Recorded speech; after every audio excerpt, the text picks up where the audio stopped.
सोई गुण सागर इस राम कृपा पर करहूं। प्रभु की आज्ञा सिर चढ़ाकर और उनके चरणों की वंदना कर अंगद जी उठे और बोले, हे भगवान श्री राम जी, आप जिस पर कृपा करें वही गुणों का समुद्र हो जाता है। स्वयं सिंधि सब काज नाथ, मोहि आदरु दिवहु। अस विचार युवराज जतन, पुलकित हरषित हियहु। स्वामी के सब काज अपने आप सिद्ध हैं, तब तो प्रभु ने मुझको आदर दिया है जो मुझे अपने कार्य पर भेज रहे हैं।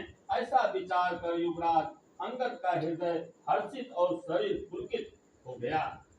वंदे चरण और धरि प्रभुताए, अंगद चलहु सबहि सिरुनाई।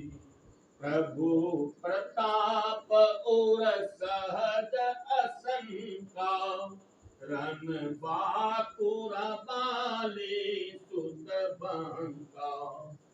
चरणों की वंदना करके और भगवान की प्रभुता हृदय में धरकर अंगद सबको सिर नवाकर चले। प्रभु की प्रताप को हृदय में धारण किए हुए रणबांकुरे वीर बाली पुत्र स्वाभाविक ही निर्भय हैं।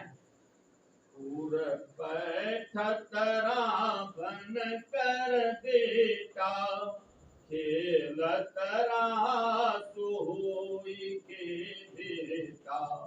बात ही बात करत बढ़ि आए, जुगल अतुल बल तुनि करुणाई।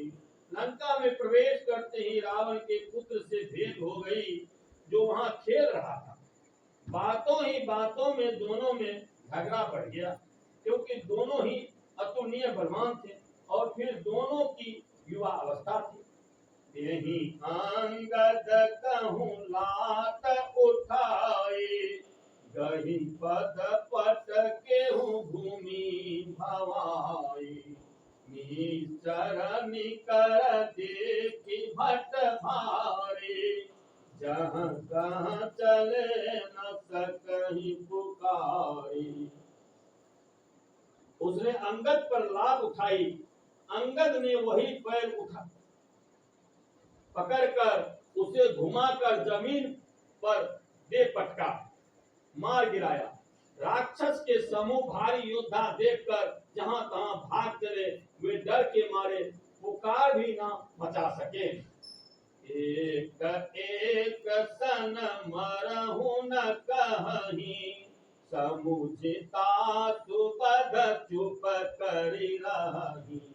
भयहु कोलाहल नगर मझारे, आवा कपिलंका जेहि जारी। एक दूसरे के मर्म असली बात नहीं बतलाते। उस रावण के पुत्र का वध समझकर सब चुप मारकर रह जाते हैं। रावण पुत्र की मृत्यु जानकर और राक्षसों को भय के मारे भागते देखकर नगर भर में कोलाहल मच गया कि जिसने लंका जलाई थी वह वानर फिर आ गया है। अब